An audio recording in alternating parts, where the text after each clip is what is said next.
Hello dear students, I am Dr. Panduranga Nayak, Principal, SVS College, Bintwal. Today I am going to make a presentation on the topic Final Accounts of Non-Trading Concern, video number 3. So in the previous class, you have learnt what is receipts and payment account and what is an income and expenditure account of a non-trading concern. In this class, let us continue with the topic differences between receipts and payments account and income and expenditure account. Yes, first difference is, see, receipts and payments account is a real account. That means all the receipts are recorded on the debit side and all the payments are credited to the real account, that is receipts and payments account. Debit what comes in, credit what goes out. Whereas income and expenditure account is a nominal account of expenses and losses. So incomes are credited, expenses are debited. It is similar to cash book. You have an imagination of cash book. So all the cash receipts are recorded on the left hand side and all the cash payments are recorded on the payment side, that is credit side. Whereas income and expenditure account is similar to the profit and loss account. That means incomes are credited, expenses or expenditure is debited.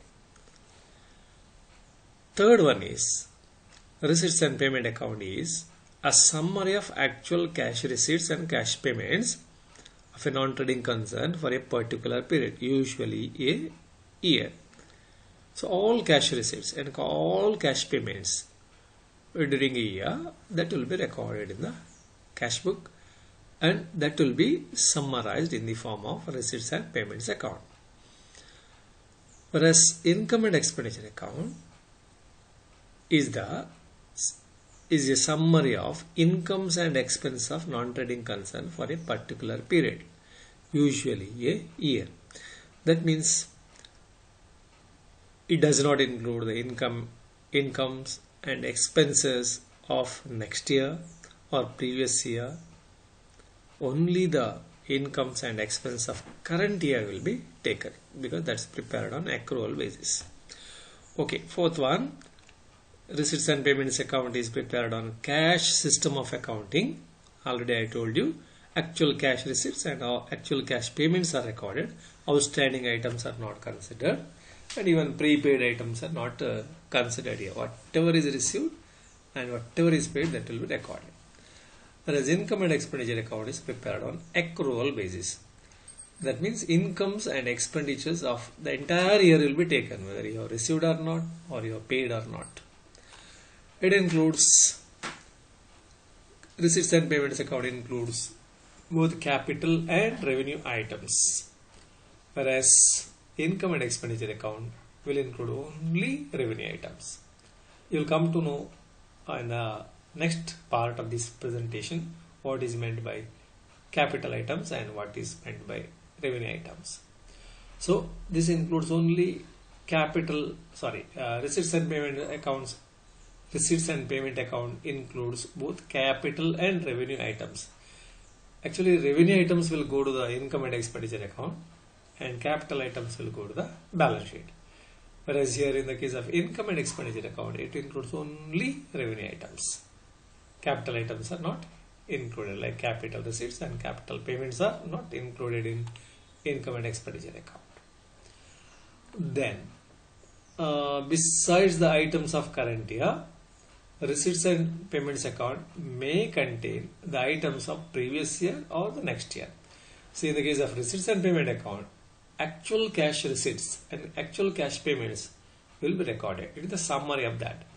It may include items of last year or next year, not only of current year.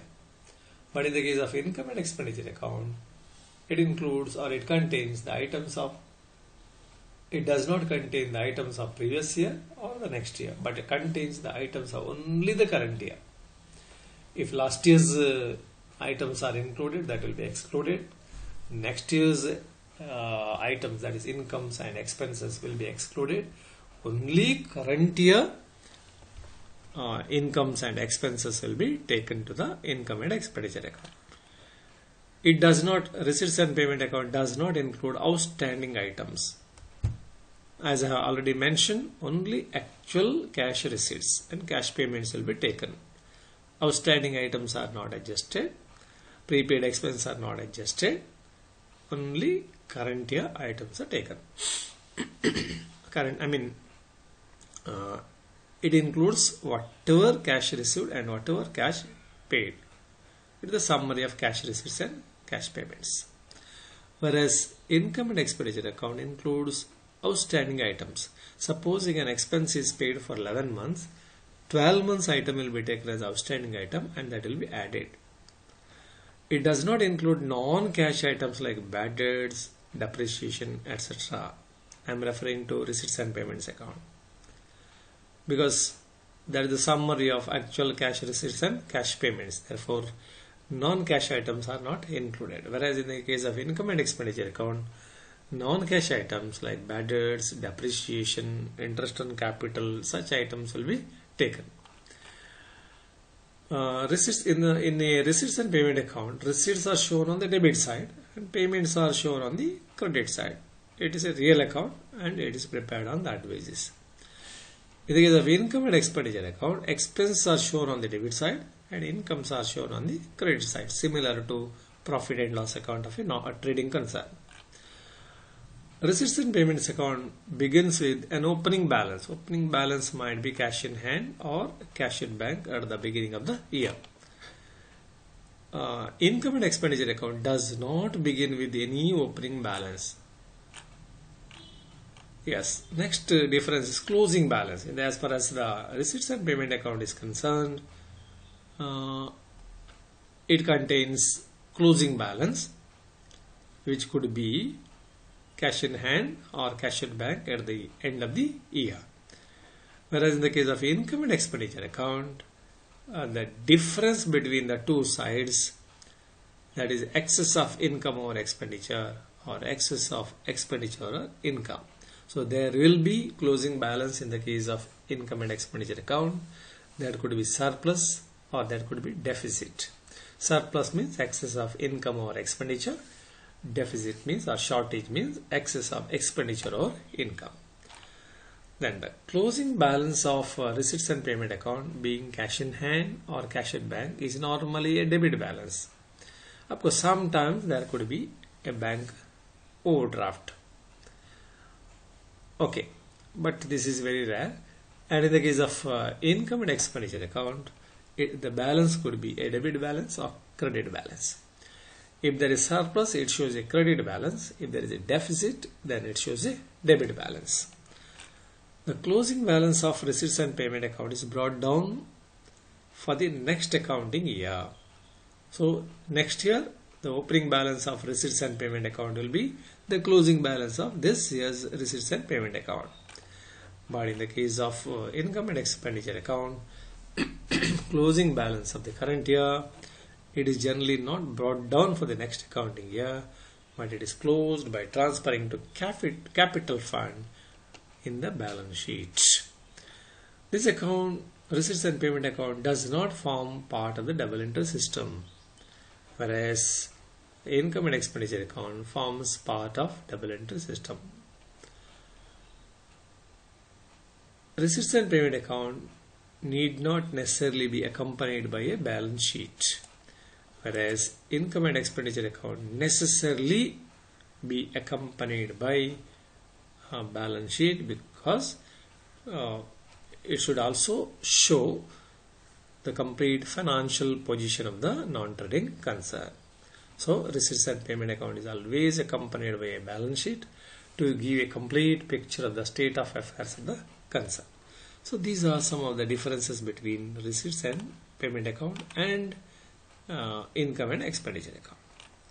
Now we'll move on to the third account, we have completed receipts and payment account, we have completed income and expenditure account, we have found out the differences between the two. Now we'll move on to the third part of the final accounts of non-trading concern, that is a balance sheet. See, you already learned income and expenditure account contains only the revenue receipts and revenue expenditures. It does not contain capital receipts and capital expenditure. Therefore, it cannot give you the complete picture of the state of affairs of the trading concern. In order to give a complete picture of state of a non-trading concern, income and expenditure account is accompanied by a balance sheet. Now the question is, what is a balance sheet? Balance sheet is nothing but a statement of assets and liabilities of a non-trading concern at the end of the accounting year. So the balance sheet of a non-trading concern is a statement. It's not an account, it is a statement. It does not have a debit side and a credit side. It has got liability side and asset side. So it's a statement which shows its financial position, that is assets and liabilities, as at the end of the accounting year. Now, what are the difference between balance sheet of a trading concern and balance sheet of a non-trading concern? Let us see. The balance sheet of a trading concern is prepared from the trial balance and the adjustments, if any. On the other hand, the balance sheet of non-trading concern is prepared from the receipts and payments account and other information available. A trading concern has capital contributed by the owners, and this capital is entered on the liability side of the balance sheet. As a non-trading concern does not have proprietors or owners, and it has got only members, it does not have capital contribution. Instead, it has got capital fund, general fund, or accumulated fund. What is a capital fund? The capital fund is the accumulated surplus over a number of years and the capitalized receipts. The capital fund, as on any date, is the excess of assets or liabilities on that date. The capital fund is entered on the liabilities side of the balance sheet. So these are the differences between the balance sheet of a trading concern as well as balance sheet of a non-trading concern. So in the case of non-trading concern, balance sheet means it is a statement showing assets and liabilities of the non-trading concern at the end of the accounting year. And at any time you can find out the capital fund by finding out the difference between the asset side and liability side. Excess of assets or liabilities is nothing but capital fund or general fund or accumulated fund. Now we'll move on to the contents of balance sheet. So balance sheet has got two sides, that is, one is asset side and the other one is liabilities side. Asset side contains current assets like cash in hand, cash at bank, debtors, stock of stationery, provisions, medicines, outstanding incomes, prepaid expenses, etc. This is in the case of current assets. Next one is investments. Investment of non-trading concern, that will be taken here. Next one is fixed assets like books in the case of library, sports materials in the case of for example sports club or games club, furniture, then motor vehicles, buildings and grounds. So these are considered to be fixed assets. Normally these are the three headings, major headings: current assets, investments and fixed assets on the asset side of the balance sheet. Now look at the liability side. You have got once again four items. One is current liabilities like creditors for stationery, provisions, medicines, outstanding expenses, incomes received in advance, etc. So current liabilities, just like a non-trading concern, even here you have current liabilities for short-term liabilities. Then you got long-term liabilities like loan and deposits taken from others. So this is for a longer period. So long-term liabilities are fixed liabilities. Third one is special funds. Special funds are created here like prize fund, tournament fund, building fund, charity fund, endowment fund, etc. So these are created for specific or special purposes like prize fund is created to give away the prizes to the needy. So the purpose is to award the prizes. Tournament fund. The purpose is to conduct tournaments. And the next one is building fund. The purpose is to construct a building. Charity fund is to give charity. So like that, there are different special funds on the liability side of the balance sheet. Then about closing capital fund.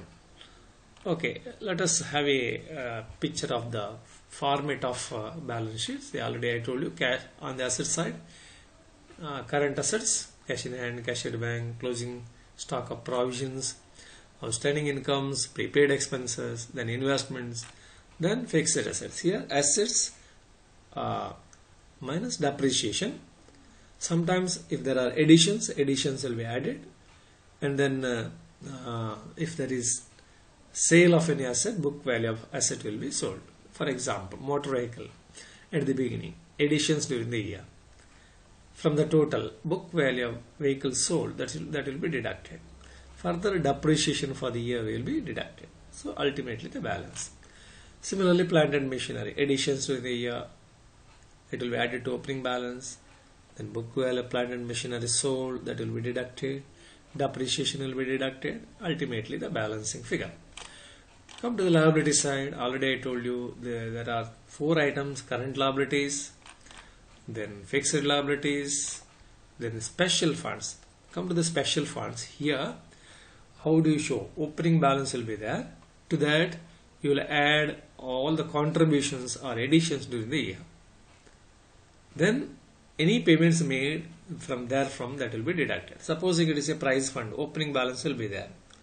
So contribution to prize fund will be added. Then prizes given away during the year, that will be deducted. And ultimately the balance will be shown. Alright, next one is capital fund. Opening balance of capital fund. This is in the case of existing non-trading concern. Then all the capital receipts like legacies, then donations, entrance fees, etc. will be added.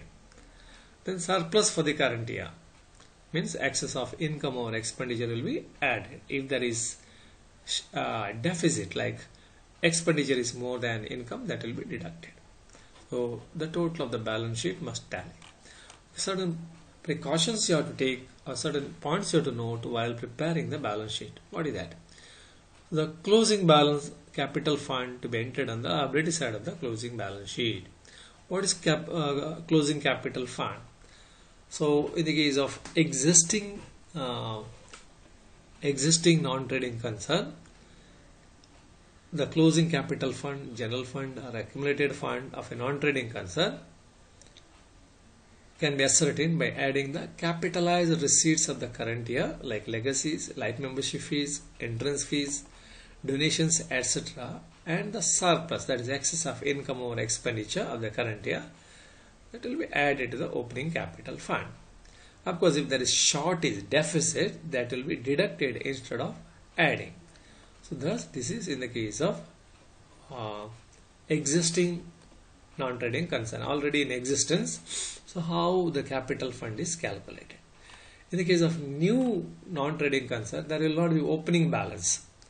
Only the capitalized receipts like legacies, life membership fees, entrance fees, donations, they are total, and the current year surplus, that is excess of income or expenditure, will be added.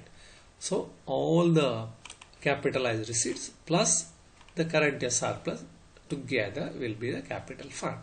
If there is a deficit, then that will be deducted instead of adding to the capitalized receipts.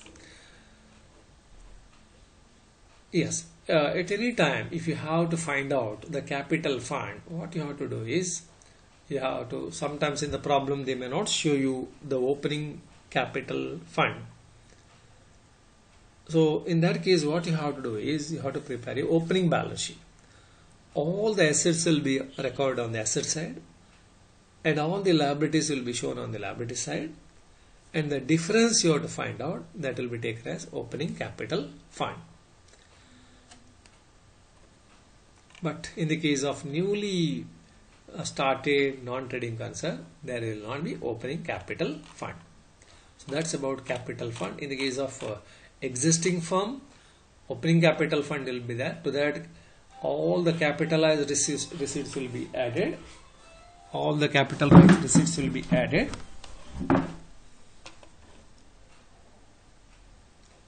All the capitalized receipts will be added, and then surplus of the current year, that will be added. If there is deficit, that will be deducted. In the case of new concern, there is no opening capital fund, only the capitalized receipts of the current year and then the surplus of the current year, that will be added together. If there is deficit, that will be deducted from capitalized receipts. And in the case of existing non-trading concern, if capital fund is not given in the problem, then you have to find out the opening capital fund. How it is done? By preparing opening balance sheet. How the opening balance sheet is prepared? So all the assets will be recorded on the asset side. Now all the liabilities will be shown on the liability side, and the excess of income or excess of assets over liabilities, that is nothing but opening capital fund. Okay, in the case of newly started non-trading concern, there will not be any balance of capital fund. Now come to the special funds. Already you came to know endowment fund, prize fund, charity fund, tournament fund, building fund. These are created for the purpose of for special purpose, and they are shown on the liability side of the balance sheet, and they are shown separately. For example, prize fund. Prize fund will be opened on the liability side. Opening balance will be taken. To that, any additions will be added, and then if any expenses are there, like prizes given away, that will be deducted. The balance will be shown. So each of these special funds will be shown separately. So while showing each special fund on the liability side of the closing balance sheet, if there are any incomes and expenses connected with that special fund, they should be adjusted with that special fund. That means that should be added. If expenses are there, they have to be deducted. Now only the net amount of the special fund should be shown on the outer column. And regarding the loans also, if there is opening balance, if any payment is made during the year, that will be deducted. The balance will be shown on the liability side. And regarding investments also, if there are any additions and if there are any sales, then that has to be adjusted. Any additions will be added. Any sale of investment should be deducted. Book value should be deducted. And regarding fixed assets also, like building, furniture, etc., opening balance will be taken. Then value of fixed assets purchased during the year, that will be added. And the book value of fixed assets sold in the year, that will be deducted. And depreciation during the year, that will be calculated and that will be deducted from the above values, total of above values. Then the balance will be shown on the outer column. Okay. Now one important thing is, while preparing these final accounts of non-trading concerns, you have to make a clear distinction between capital items and revenue items. This is because capital receipts and capital expenditure, that will go to the income and expenditure account. Whereas, revenue expenditure and the revenue incomes, that will be shown on the income and expenditure account. Whereas capital expenditure and capital receipts will go to the balance sheet. If no distinction between capital items and revenue items is made, the final accounts of non-trading concern will not reflect the correct operating result and correct financial position of the concern. For example, repairs to buildings are the normal revenue expenditure. So that should be actually debited to income and expenditure account. If you take it as capital expenditure because it is on building, then that will be added to balance sheet, added to capital fund, which is incorrect. So ordinary repairs should be taken as revenue item, and repairs on purchase of building, etc., that should be added to building. So if proper distinction is not made, then for example revenue expenditure is taken as capital expenditure, then the profits are overstated and the book value of building will also be overstated. There are similar such examples. Anyway, we'll study in the next video what is meant by capital expenditure and capital receipt. Similarly, what is revenue receipt and revenue expended. Thank you for listening patiently.